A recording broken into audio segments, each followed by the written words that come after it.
Hey people, we're back with more NFT Live Festival presented by PodFest Asia.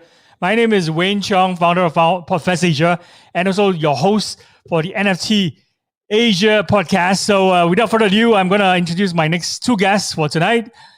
Adil Hasan is someone that I actually got to know in our Discord server. So he's part of our community and he's a visual artist and also writer from the dreamy hills of Shillong, India, which is a misty place known variously as the abode of the clouds and the Scotland of the East. He's deeply influenced by industrial music, just like me, and his art displays a visionary, childlike fascination for surreal subjects and landscapes. He employs a combination of hand-drawn sketches, photographs, and software to create his anachronistic universe, and he hopes to collaborate on projects with industrial and experimental musicians who is sure will enjoy the retro and whimsical quality of his unique digital imagination. I'm just dying to actually screen share some of his art and maybe deep dive into his journey as well. So without further ado, let me just bring on my guest, Adil. I think he's been hanging out in the backstage for the past half an hour already. Sorry to keep you waiting, my friend. How are you? I'm good, Wayne. Nice to see you. Very nice to see you indeed. And how's things, developing over there in your hometown? I think COVID-wise, we are really concerned. Yeah, I think in the past couple of months, obviously, there's a spike in cases, not just in India, but many places in Asia as well. In Singapore, we are still in this phase 2 lockdown where all the gyms are closed. And I keep mentioning it because I can't get my workout. So I'm getting a little bit frustrated. So how are things over there, my friend? Things here are still pretty grim, and it's forced a lot of people, indoors. And of course, the government's doing, putting in a lot of effort to, improve the situation. And we're seeing a lot of community action, across different sections of society, and that's, the bright lining in the dark cloud. But on the positive side, it's helped creative people to rediscover some of their talents and to connect with a wider global audience. Using online technology, and technology has made strides in the last few months, and it's given us a new sense of freedom and a new hope in the face of the coronavirus. So for creators, artists, thinkers, writers, speakers, it's a wonderful opportunity to connect, to create, and to show their amazing work to the world like never before.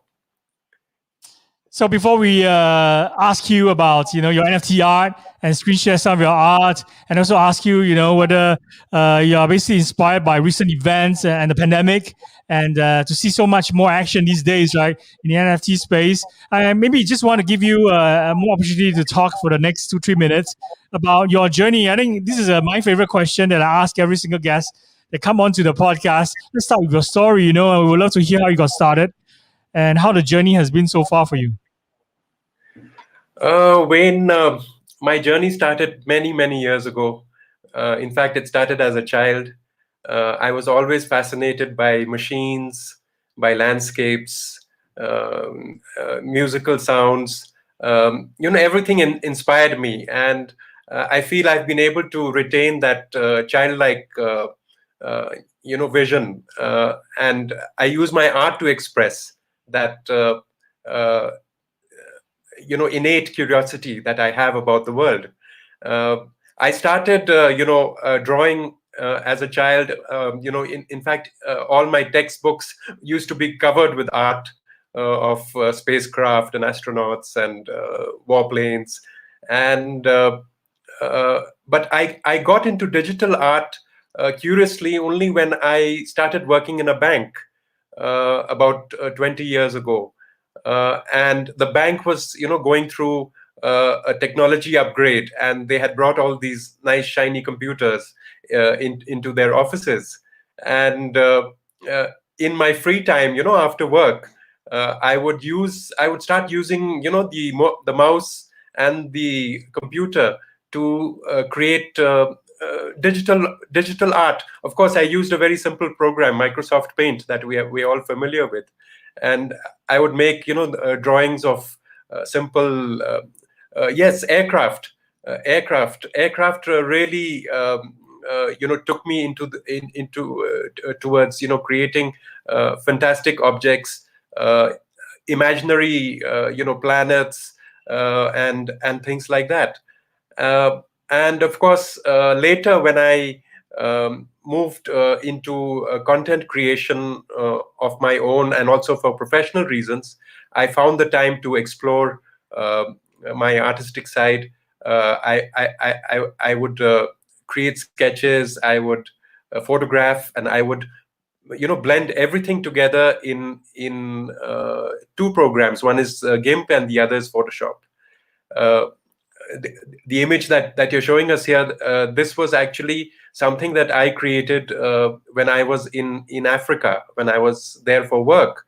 And I was deeply inspired by the landscapes and the moods and the light. The light in Africa, especially near the seashore, was just tremendous. And I had, a surge of creative activity during my time in places like Africa, in the US, and all the childhood fascination that I had for spacecraft, for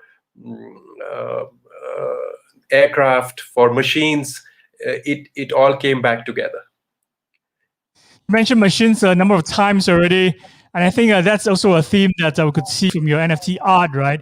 So, for the pieces that we have already screen shared so far, which one actually, you drew most inspirations from machines? Or later on, we're definitely going to be talking about machine, mechanistic sounding music. I'm going to be talking about industrial and electro music with you shortly. Which one, that we are looking at actually epitomize that kind of influence in your artwork? I think the one which you're showing right now, Eastern Voices, this is directly influenced by Frontline Assembly, and especially their seminal Tactical Neural Implant album, which is, it's a pioneering album. It's probably their best album. And what really influenced me and what really inspired me listening to this album, and I've probably heard it over 100 times, is the fact that they used found sounds, snatches of movie dialogue, and atmospheric industrial beats, and it all came together so well in that album. And it created a sense of an expansive sense in my mind. And as I was creating the artwork that we have before us, I was just transported, and I still have that sense of being transported.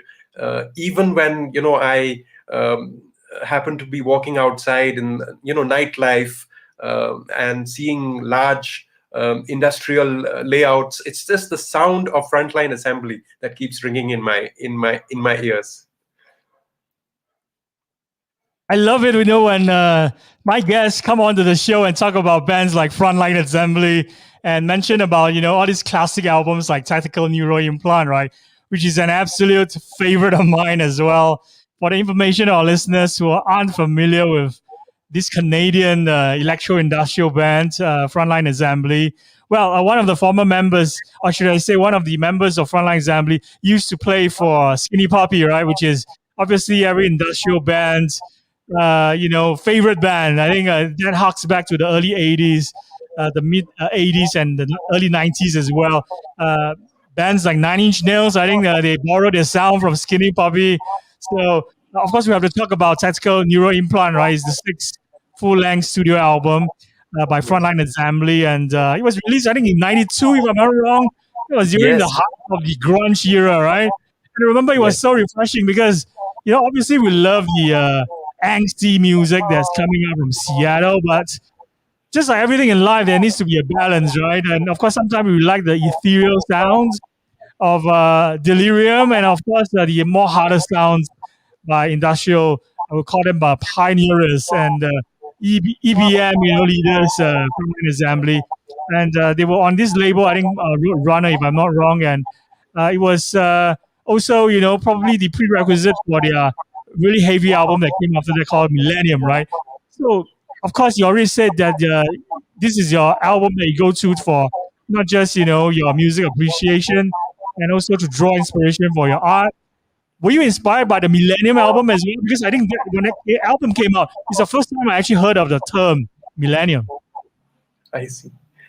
Yes, I enjoyed the Millennium album, and to be frank, I enjoyed the remix of the Millennium album more. That's got a stronger electronic flavor to it, and what I liked about Frontline Assembly is that their early work was very experimental, and it was very strongly along the lines of the other pioneers of industrial music like Dropping Gristle and Cabaret Voltaire, and even the British bands like Test Department. And in fact, I actually thought that Frontline Assembly was also inspired by Joy Division, because you get the same concerns with philosophical themes and the collection of found sounds and experimental loops, tape loops, things like that. That's what they were experimenting with in their early days. And yet, the way they progressed was, in a sense, it paralleled the progress of technology in society. Technology went from industrial means of production to computer based technology, and from computer based technology we've gone into the internet, into Web 3.0. So Frontline Assembly has kept pace in a way, and it's their work is so it serves as a guidepost for a lot of people trying to understand the cultural side of technology. What should a young man or a young person who's interested in learning about philosophy of technology do? I mean, you see how technology in all its aspects, architectural, procedural, the business side of technology is gaining a foothold, a deep foothold in our not just in our culture but in our personal lives as well. And Frontline Assembly, along with a lot of other bands, industrial music has been able to reflect and to provide a mirror to technological society, and that's the most amazing thing that I always like to communicate to anyone who talks about and who's interested in industrial music. And it's not just the industrial music bands. If you see bands even like Kraftwerk and Pink Floyd in many of their albums, they're not strictly, I mean, they're obviously not industrial bands, but they have industrial concerns, and that fascinates me. Even bands like Talking Heads, you find this a very synesthetic understanding of what technology is, and that, to me, as an artist, as a thinker, as a writer, is deeply inspiring. And I always draw into that source of inspiration for whatever I do across all the media that I work in. This is awesome, my friend. I think it's great that you name drop all these great bands, right? All these industrial pioneers, and all these bands that you just name drop are bands that I absolutely love and I grew up listening to as well.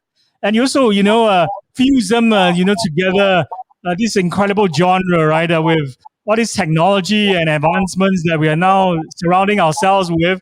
We are already living in the metaverse, right? By just doing this remote podcast recording in a StreamYard software, we're already in the metaverse, because this is a version of us, interacting and actually being able to talk to each other and collaborate on a podcast episode using technology. And you mentioned, great things like Web3. I think that's one of maybe the three epochs of the internet, right?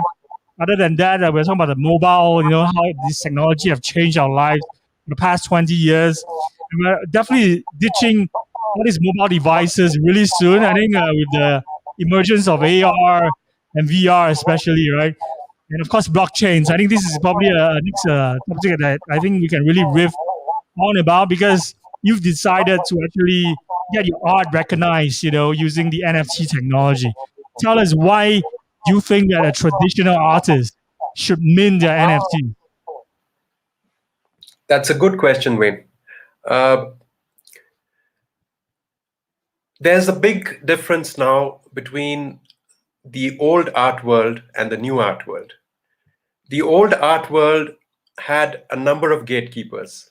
There were the galleries, the art critics, the curators, and generally the business of art was, closed to all the artists, the struggling artists, you know, the Van Goghs who were still struggling to be recognized and to have their work sold. But now with blockchain, with NFTs, with crypto, uh, there's a tremendous use case for creators to be freed from this bondage to, the business, to the ones who decide what the business of art should be. The creators themselves are now the owners of this community of artwork and of the art business, and that is the most important use of NFTs. And the also the one of the most important implications of this new creator economy taking control of itself using the blockchain is that it's not just products that are going to be sold. In the old art world, you had products, you had paintings, you had sculpture, you had things that you could tangibly hold in your hands. In the new economy, you can also sell an experience. You can also ideally sell a dream that you had. You can share with your community, with your fans, with your believers. You can share personal interactions. You can anything that you can dream of can be made tangible in the NFT space. And the NFT is the seal of authenticity and the seal of belief that makers and collectors can jointly collaborate and participate in. And that is the tremendous sense of freedom, a totality of freedom that we've entered into. In fact, I have an artwork called the Totality of Freedom, which I will put up in the days to come. And it's just about this. It's that uh, uh, I don't know when I'm going to sell my artwork. It may take me months to sell my artwork, but the feeling that I now belong and I now count for something, that is what the blockchain and that is what the decentralized technology is doing for us, people like us. Wait. Very well said, my friends. I think this actually is a nice segue to the next question. I want to ask you, what are the generic possibilities of NFTs? What are the things that you can layer on, especially on the programmability part of NFTs? Well, I think you could program. You could program an entire universe. You could have something like Decentraland, where you actually, sell out virtual real estate. And not only do people have, the ability to buy it, but it is a tangible asset that they can own and that they can show off with, to their peers. I recently watched an interview with Meta Coven, the billionaire businessman who has bought Beeple's, $69 million artwork. And he's an unassuming lad from India, from Hosur, near Bangalore. And he's just worked his way up. And, the interview that I watched was conducted in his room. And the interviewer was saying that here is a man who doesn't own anything. He doesn't have a house. He doesn't have a car. He doesn't, own too many clothes either. In fact, he's got a wardrobe full of virtual clothes, and he's very proud of it. So it's just, it's the sky's the limit. Our imagination can take us, very deeply into Web3 and the possibilities of, of NFTs. And NFTs will continue to evolve. We don't even know. We're just at the tip of the iceberg. We've started with art. We've started with music. We're probably going to get into even things like, writing books, building architecture, having business deals, theater, ballet, opera. I mean, NFTs may even engender entirely new genres of music, entirely new forms of art, which we've not even, thought about in the past. It will also free up, the possibilities of collaboration. Like, I'm looking to collaborate with industrial musicians and all musicians. I'm looking to collaborate even with scientists because I'm interested in technology. Now, what would, for example, a cryogenic engineer do with a, digital artist with a background in banking and philosophy? So you can just imagine the possibilities are tremendous, and the sense of freedom is tremendous. So that, it's a great time to be alive in this metaverse of NFTs. Very well said. And I think you have, break it down for our listeners so well in terms of the generic possibilities of NFTs and the things that you can layer on, right? Even the musical part of it, or should we say the music creativity coming out, from all our favorite artists, from Frontline Assembly, from Skinny Puppy, from Nine Inch Nails, from all these bands that we love, right? Although we are seeing less, or should we say, very little action from this genre of musicians so far, it seems that NFTs seems to be the play, or should I even say a gold rush period for bands that exist in the alternative rock world. Think about bands like Kings of Leon, Weezer, even the hip hop artists. They're the first to actually come out. I think even the late XXX Temptation, right, also minted NFTs. I think the estates are the ones who benefit from it. So, we've seen all these artists minting NFTs right now. It seems like a gold rush, but very few from the industrial genre. Why do you think so? Um, it's quite um, you know a difficult area, I would believe, for an industrial musician, because an industrial musician does not go with the trend.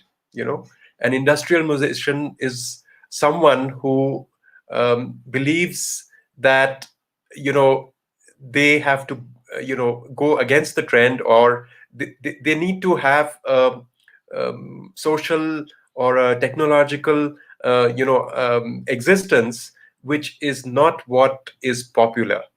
So that may be one reason why alternative or industrial musicians have not been able to cash in or emerge as NFT artists in their own right.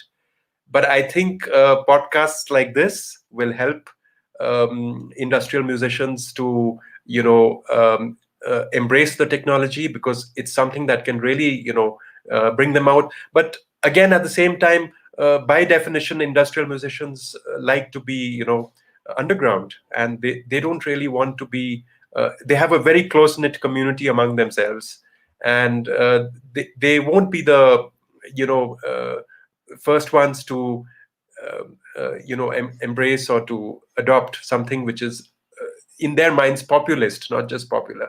So yeah, their philosophical ideals, their political ideals, maybe keeping them away. But I think with the emergence of festivals like Hellfest, which is coming up, which you've told us about, and with Nine Inch Nails quite active in the NFT space, helping even younger artists come up, and they've always done that, regardless of the technology. I think musicians of the industrial creed will recognize and will use this technology to, just like underrepresented voices and black artists have, discovered the potential of blockchain. And I believe today or this week there is a amazing African artists, diasporic artist event happening in New York, where African artists from across the world, using the power of blockchain, have been able to display their works. And they also come from a different and unique political and social background and ideology. So industrial artists are soon going to discover that potential as well. And it's I'm going to do whatever I can to help either artistically or content wise, or reading and connecting with industrial musicians. And I'd like to draw you into Wayne, and we need to do something to put things out there. But not everyone gets industrial music, and that's fine. That's okay. We don't have to preach industrial music to everyone. We're happy being who we are, under our skins. I think you're already playing a huge part by agreeing to come on my podcast and actually, dispel some of the myths attached to NFTs, right? There are definitely detractors. Like I remember, just a couple of days ago, I have someone who is a Bitcoin advocate who basically came on and said that NFTs are a bad idea for NFTs because, many artists are being exploited to give credence, to someone else's, tokens or their own altcoins. And it's in a way, there's some validity in that, because I think the same reason why artists, especially for industrial genre, they are pretty skeptical about getting into this space, or they don't want to be seen, as someone who's promoting somebody else's altcoin, for example. That is actually, preventing them from moving into this space. And of course, they don't want to be seen as printing their own money as well and minting their own coins, right? That's probably the last thing they would ever be caught there doing. But I also have to say that, some industrial musicians that I've been interacting with, maybe one of them is someone that you're familiar with as well, Justin K. Broderick from God Flash. I think he has been, we've been exchanging some texts, and he's actually quite well versed in how, NFT works. He's actually been interested in NFTs for some time, and some of his fellow friends and artists have already been involved in the process, actually. Like Kevin Martin, had a piece on some film. I think Hospital Productions have some interest in NFTs and so on. Even Justin K. Broderick himself, he has personally been using Bitcoin for some time due to his need to get THC goods in the UK, for example. So, of course, artists like him, they always are trying to wrap their heads around this, like how to do it in a very thoughtful manner where it doesn't make them appear as sellouts. I think that's what industrial musicians are very concerned with. And of course, if they have chance to even like mint some of their art, or maybe not necessarily their music, but some of the art that they use to also express their creativity, right? Things that they may be hand-drawn or they create using software. They would love to maybe, get involved in the process and maybe even drop a few NFTs in Foundation, for example.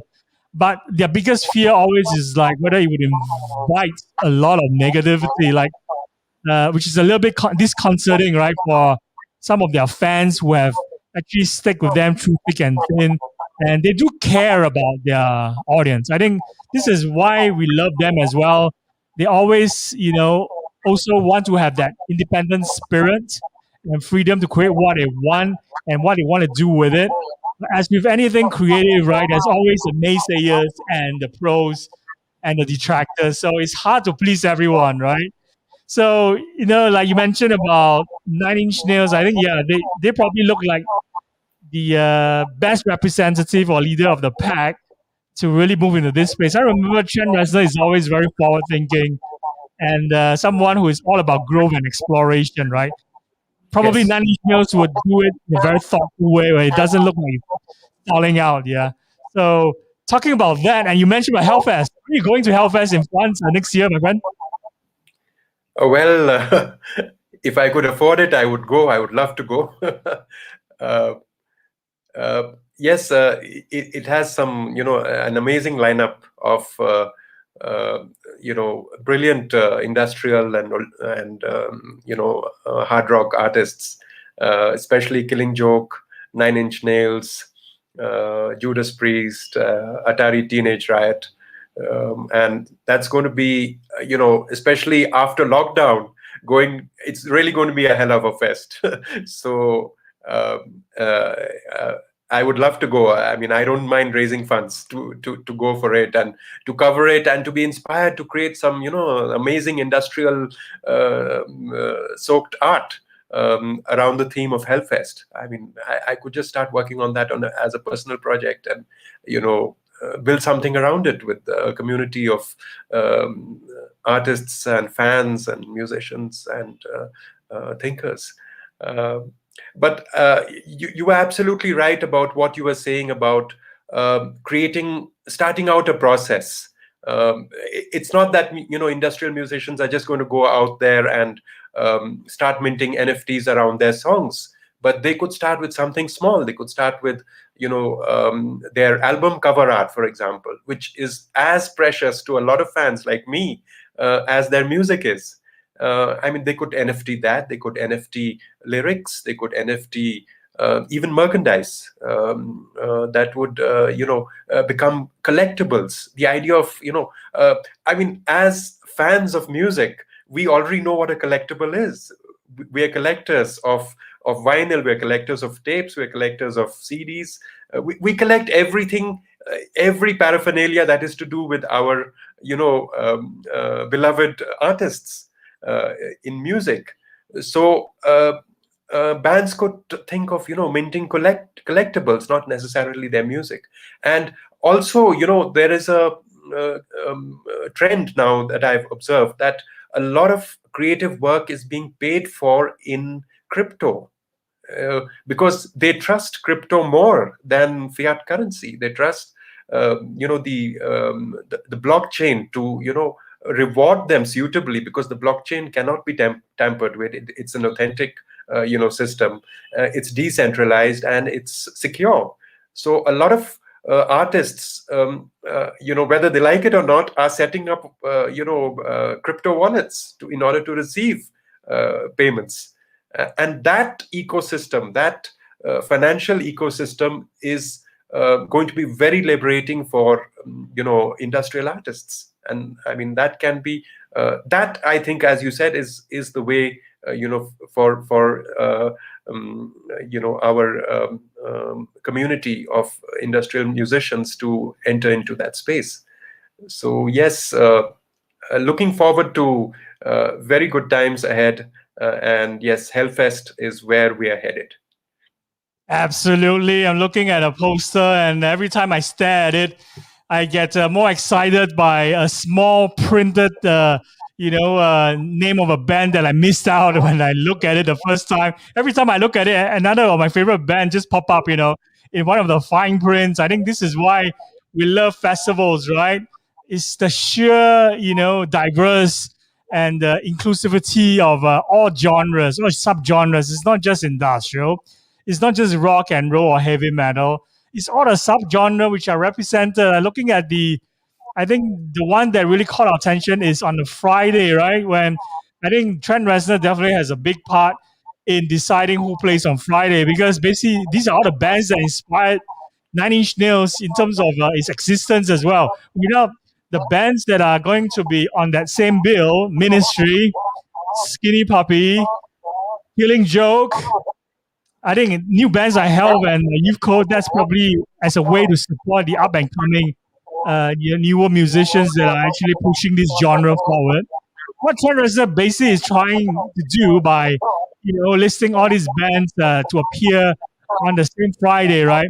It's a way to pay tribute, and at the same time to actually inform the music lovers out there, that the future of this genre is bright. And when I look at this poster as well, does it occur to you? Because it really occurred to me, this should be an NFT ticketing event, as in, instead of printing hard copy tickets, right, or getting a PDF of it. I remember when I went to, I think it was in Gelsenkirchen in Germany. I went to see Rammstein, play in Germany. I was given a PDF as my digital, as my collectible, My digital collectible is a PDF. So meaningless, right? How I wish it could be on a ledger, and with my name there, and I'm someone who actually basically, not just bought a ticket at the concert, and I was in maybe row 5, section Z, for example. I was able to actually search on the ledger who are the people who was seated next to me, left and right, and it's all traceable, right? It's all on the Right. blockchain. There's no way that you can fuck with it or erase it or manipulate it. So those things are there forever, and even like 100 years from now, when people want to know, just like fans of Beatles want to know, was my father really in the stadium when they played in a huge concert at the Shea Stadium in the US? One way is to look it up on the ledger, right, on the blockchain. But we can't do that now, and because even this Hellfest seems to be the kind of festival that will end all festivals. If they actually mint the tickets as an NFT, probably will be more meaningful and it's going to stay on in the ledger in perpetuity, right? Wouldn't it be something that we would probably pay even slightly more just to have this record? And at the same time, it's like a flexing or even bragging rights, right? Just like how many boomers from our generation, they love to flex their Rolex watch, which there's no way to tell whether it's a fake or it's actually a watch that they don't even own. But for fans of industrial genre, people like us, it means something a lot more when we know that, oh, you were in that stadium, or you were in the grounds when you attended Hellfest in 2022, and that was a sold out event and a kind of festival that is the one that ends all other festivals out there. So, do you think this sort of possibilities and use cases would help to actually not just provide a better experience for the fans attending the festival, but also help to rake in even more revenue for all these artists and musicians that have been exploited for years in terms of the pittance that they are paid when their music gets streamed a million times on the likes of Spotify? Yes, absolutely. And the extrapolation that you have very creatively put across. Just looking at the poster for Hellfest, I mean, it's just giving me it's given me a brainwave that a festival like Hellfest in the NFT space could be something that one gets to relive over and over again. It provides a kind of permanent experiential potential to anyone who has bought this NFT, bought the ticket in NFT form to visit the festival. So it's not just the experience of the music that you have on that particular day, but you get to relive that experience and you get to reshare it and be immersed in it. There's an immersive quality about the NFT version of a grand festival like Hellfest, and the fact that in these ecosystem that we have of Instagram and of applications like Discord and Clubhouse, and I believe there's something today called Spotify Green Room. So in this ecosystem, and you find NFT at the heart of it, you are actually creating immersive experiences that are something that I mean, you don't look back and say that was in the past. It's something that continues, that becomes a part of your life, that becomes a shared experience with your community of fans and believers and everyone else. And everyone becomes a teacher, everyone becomes an artist, everyone becomes a participant. So the fans get to participate in a way that they have never participated before. So I'm not a musician, but I get to participate in this amazing reality, immersive reality created by Nine Inch Nails. I get to be a part of Hellfest because I own a piece of Hellfest on my device. So that these are the kind of amazing, possibilities that this the adoption of this technology is throwing up. And I mean, we were talking about the pandemic at the beginning of our talk. And I mean, lo and behold, everyone knows how to use Zoom now. Everyone knows how to get on Discord. Everyone knows. I mean, there's no learning curve. There's no learning curve in this new technology. And that is the immense power and potential of the blockchain and of NFT for creators everywhere, especially musicians, because musicians and industrial musicians create these amazing soundscapes and amazing alternate realities for people in a world where experiences are becoming more and more repetitive, more and more monotonous, more and more alike. Industrial music still holds that promise of a different reality, of a different world. Interestingly, you mentioned about Spotify Green Room. I was on it, the whole evening yesterday, and I absolutely love it because I'm one of those who have basically lived and eat and sleep in the clubhouse for the last 6 months. So when this green room comes along, I definitely have to try it, right? And something that I observe is that it was a harder learning curve, to actually adapt to clubhouse, like learning how to moderate a space that you hold for other people, how to make conversations interesting so that that room can last for hours or even days, right? There are some rooms that run perpetually forever because like even after you leave the room, right, someone else becomes the moderator and continues the topic discussion. And by the time you wake up, that room is still ongoing. So I'm looking at a green room and how well we have adapted to new technology. Clubhouse was hard to fathom in the beginning, but in Spotify green room, everybody learns so quick because we're so used to social audio now. It's as easy as maybe eating lunch, I think, for someone to just download a new app and basically expect what to happen, like when to mute yourself, when to go on stage, how to actually bring out your voice, how to actually even show love to people. Of course, in Clubhouse we actually flash our mic on and off, right?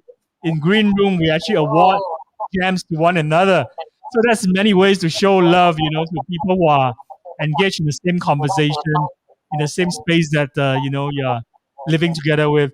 I think you nailed it in the head when you mentioned about all these founding members or communities or even fan communities of bands that we love, right? So it wouldn't be, such a far-fetched idea to even see Nine Inch Nails, right? Basically create or maybe team up with a platform, maybe like Yellow Heart, that basically minted the first NFTs for Kings of Leon, for example, and actually, create maybe some NFT drops that help to fund like the first ever fan community, decentralized autonomous organization, the DAOs that I'm talking about. Maybe Nine Inch Nails can do a DAO around their concept album Year Zero, right? It'll be so cool if they do something like that, and we're all part Yeah. of, that storytelling and also the treasure hunting experience, and take it now into the metaverse form.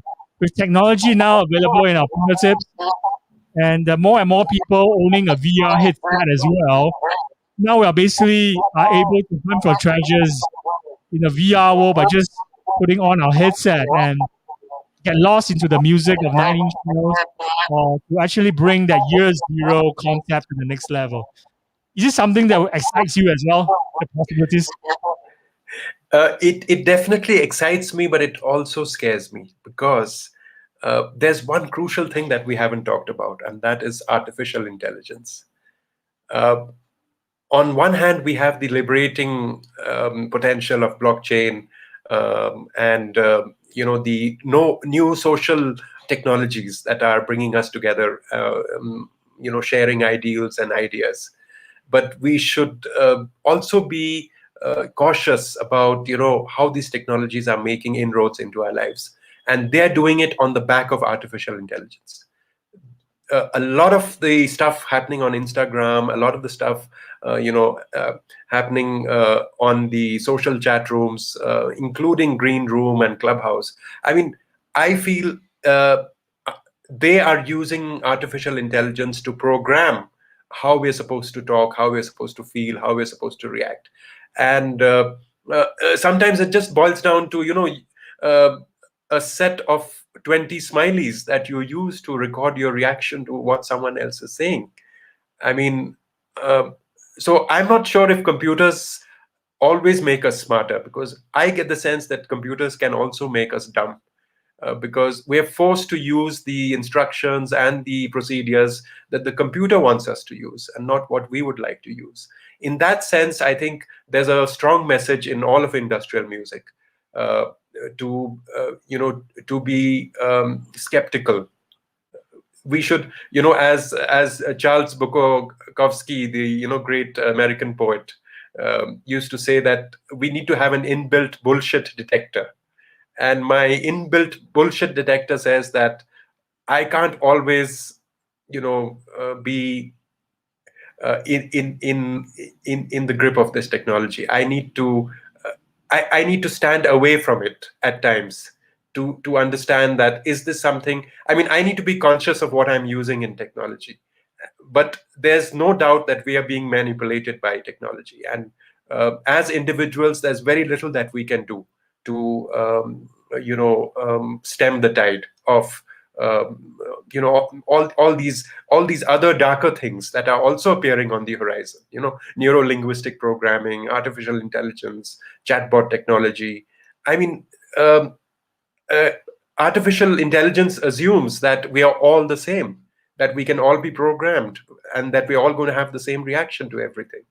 But I mean, that's not where I would like to go, and that's not where people who are in the alternative space, be it in music or in art or in writing or in philosophy, uh, they want to use their critical faculties till the end, and they're not going to let technology overcome or appropriate that from them. Very well said. I think there's a few things that pop up in my mind, when you are talking about AI, right? And the dangers, and of course, the possible, pitfalls as well of how, we actually don't allow technology to control us back. I think one of the things that suddenly I recall was watching this YouTube video, someone who basically put on his VR headset, right, for 7 days without removing it. So in the end, he basically took that pill, in the Matrix film. He's part of that simulation. He enjoyed so much, he didn't want to get out of it. But what was really telling was that his conclusion at the end of the 7-day experience was that VR can actually add towards someone's life, making it more,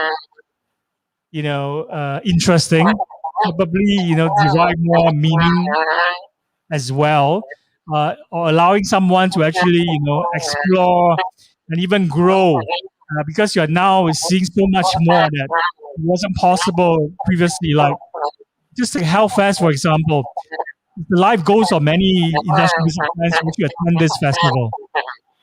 But with how the pandemic making this a very unpredictable period, right? No one actually knows whether everyone is able to get out of the country that are in, or are able to return at all. No one can even guarantee whether you can be able to afford, or even be able to have a chance to buy this ticket, which is definitely going to be sold out. So the only way to experience it is probably to actually watch Hellfest from home. And if technology becomes so incredible, and I'm looking at some of the metaverse experience I've recently encountered, some are really, really incredible experience. It helps to actually add on and provide possibilities to situations when it's impossible to be physically attending an event, but you could still be there virtually. Like what we're doing right now. I can't be in India. You can't come to Singapore. But we're seriously enjoying this conversation, And this technology has enabled that. So just like any tool that is created by humankind, like a hammer that you can use to build things, you can also use it to destroy things. So it's still important for us to learn when to switch it off, remove that VR headset, and return to reality. I think there's nothing better, like what this YouTuber said at the end of the video. He misses the time when he removes it, steps out of the house and taking fresh air, and actually see everything that is no longer defined by 90 FPS, for example. Because all these, graphics or immersive experience, they are going to become even more immersive and more real than reality in the future. But there's nothing that competes with the energy of all living mechanism that is in the living world that we're all surrounded by right now. Yeah. So I think that I'll be spending more time in the metaverse with my VR headset as well. But I also learn, not to actually keep wearing it for 7 days and then treat it as a tool that allows me to escape life. Because this is what I love about technology. It allows me to actually add on something to my life and actually get to know a new friend from far away, in India who actually loves the same bands that I love. I think this is the kind of life that I prefer to live in. Yeah, I mean, you've put it brilliantly. I mean, VR is the technology that ultimately I think all artists are going to adopt, and uh, the possibilities that VR affords, especially in collaborations, especially in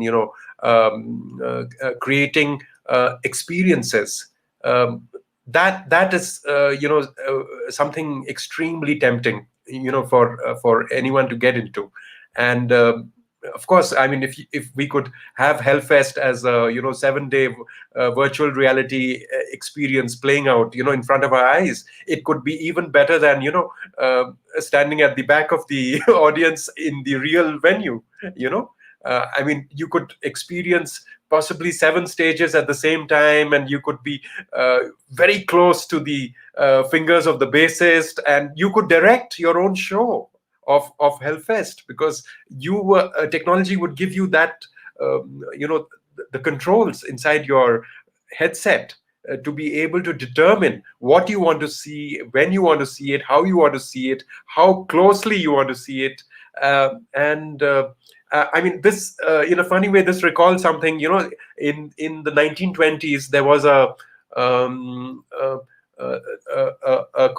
a group of people who decided to take a musical experience beyond just the sounds of the instruments, and they would actually screen films along with the music playing, and they would release scents into the music hall so that people would have a truly synesthetic and virtual experience of not just the music but also the visuals and the sights and sounds. And um, I mean, that again leads me to another idea where you have people who are part of the industrial subcultures of goth, who go to the annual Leipzig, I'm not sure if I'm pronouncing the name correctly, festival, the goth festival. uh, so they're taking the experience of industrial and the experience of body music and the experience of goth one step beyond, where they actually play out the very characters that they've dreamt about while listening to the music, or the characters that the artists themselves are, the stage personas or their music personas. So VR gives you the ability to act out and to live that persona life, which is amazing, which is very, very liberating, which is very empowering. But again, coming back to the ability to be skeptical and the ability to self-control, we are losing the ability to control ourselves in this new world. We're not able to completely draw the line between what I am, what is uniquely me, and what is out there, and what is slowly seeping into my mind and acquiring a measure of control over me. Uh, that part is a little scary. That is something that is only probably going to come through having an inner life, having access to the thoughts of others, great literature, great music, great films. Uh, those are the things, and having the ability to critically examine everything that's thrown at us, including VR. So, as an artist and as a thinker, I constantly, gravitate between adopting technology full-fledgedly and stepping back at times and viewing myself as a consumer of that technology. One of the things that I discovered when I'm looking at your digital NFT art, right? And if I could interact with it, or maybe actually admire it in a VR gallery, right? And have you actually standing right next to me, not physically, but using our VR headsets, of course. When I look left, you are there actually explaining and storytelling your art that we are looking at in this immersive metaverse world, right? And it will be something that we can replicate for Hellfest as well. I mean, if really, some obstacles or circumstances prevent us from all of us flying to France a year from now, and I think the next best thing, which is something that I think we have all realized during the pandemic, the next best thing if we're all stuck at home is digital. And this is something that helps us to even become more productive. At the same time, that you think that life isn't that bad as long as you have the internet. So, like, I think there were stories where people say that during the war times or hundreds of years ago, right, when you go through a pandemic, it's a really, hellish experience. There's no internet. People don't talk to each other. And I think it would drive any sane person mad if we actually brought back to that era and live in those kind of pandemic times. But we're living in this world right now where even the likes of Apple is going to actually bring VR to the next level with mixed reality. I think I'm really excited how they're going to turn this glass with a touch of a button. We are actually able to see pop-up screens and see things which are augmented at the same time, and being able to actually change what we see, and then being able to be in another place, immediately with a click of a button, right?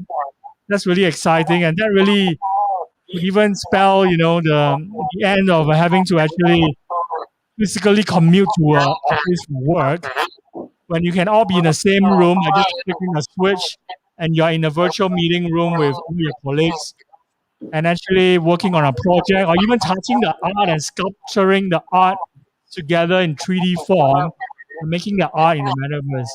That's something that definitely is scary, like what you mentioned, but also super exciting at the same time. And I have a very,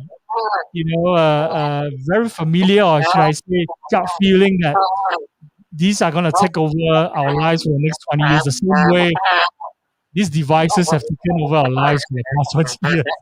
Yes. So I'm excited with how technology advances, and it's always, very prescient when I have interactions like this with industrial music fans, because they totally get it. They totally understand the kind of utopia or dystopia world that technology want to provide through the song lyrics and the subject matter that our favorite industrial music or musicians have already painted through their storytelling, through their music, and their live performances, right? So anyway, we have just hit over 1 hour mark. Can you believe that? Yes, it's been 1 hour. I think we can actually do this for 24 hours. Let's save that, for Hellfest when we actually do this in real life. I'm hoping that I can actually do a in real life interview with you, a sit down interview with you after we attend a rock festival together. If that's not possible, let's. So, any last words or messages that you want to actually, deliver to our listeners who are going to be replaying this podcast on their smart speaker or AirPods later on? Last words and last messages from you. From me. Or any last thoughts, takeaway thoughts for our listeners to bring home tonight?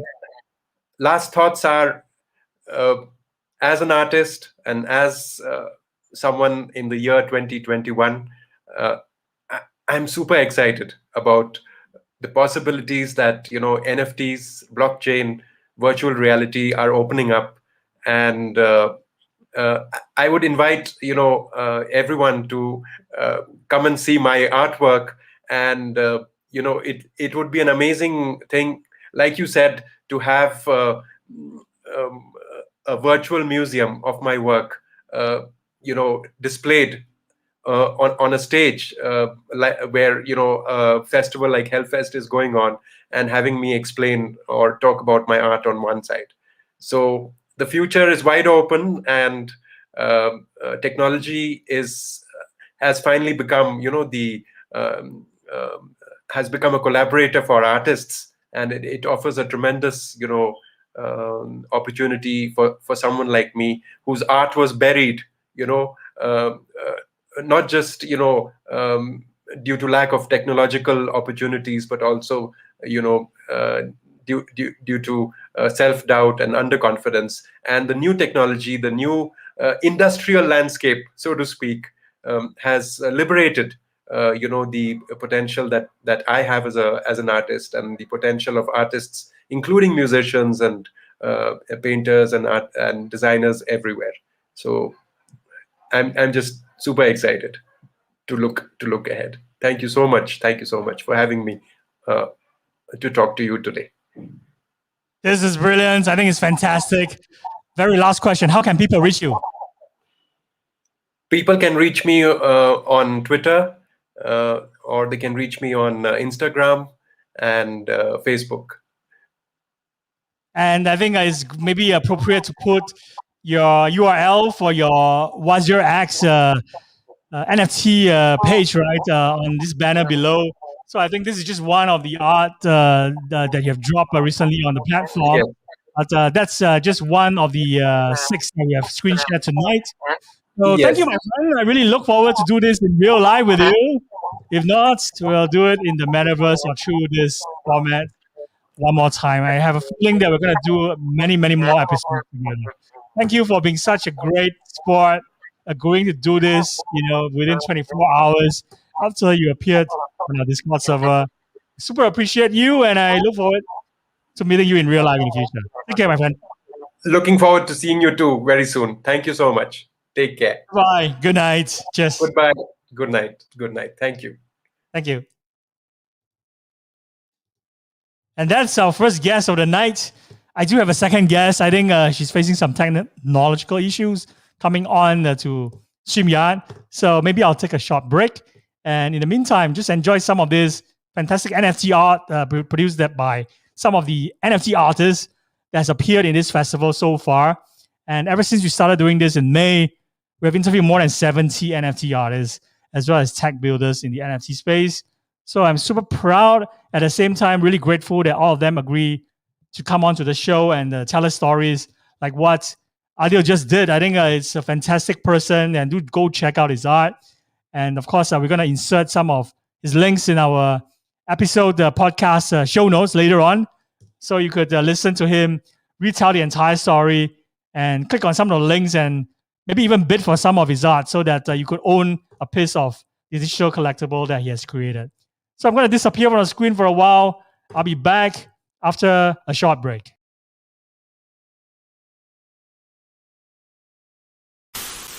Let's start with your story. We'd love to hear how you got started and how the journey has been so far.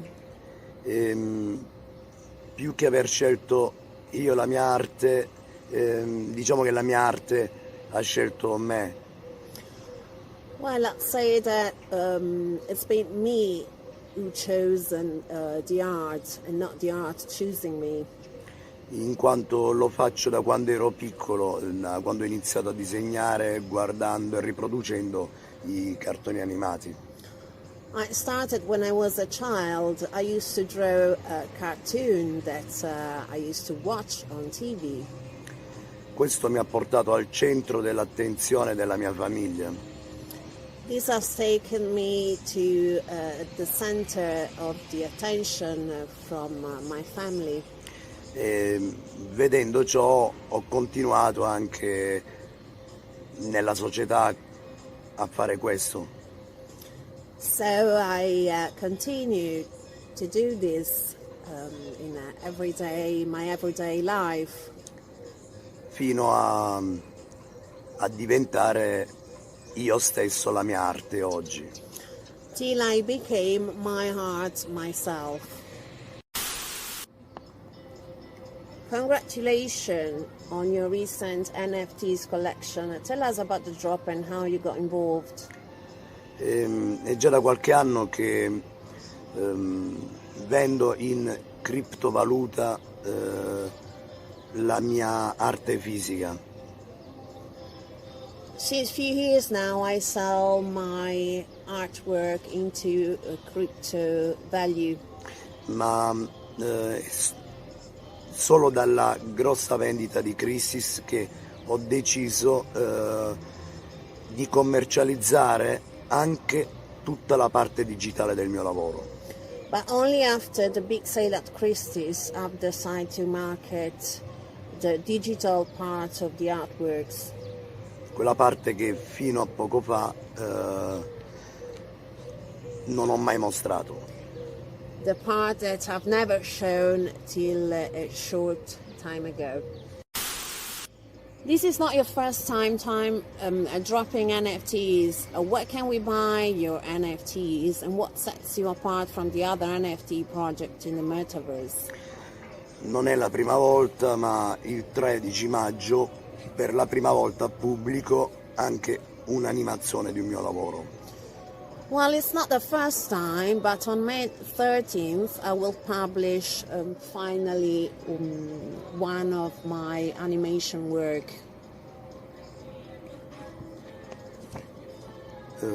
Quello che mi Where can we rende buy your NFTs? quello che mi rende unico nel mio lavoro è essere riconoscibile, avere uno stile unico. Okay, what makes me, what sets me apart from the others is my unique style. Ed essere e portare nel mondo digitale anche questo stile già riconosciuto nel settore dell'arte ufficiale. Which makes me bring in this trade my work, which is already recognized. La mia arte la si può trovare attualmente su Foundation. My art can be found actually on Foundation.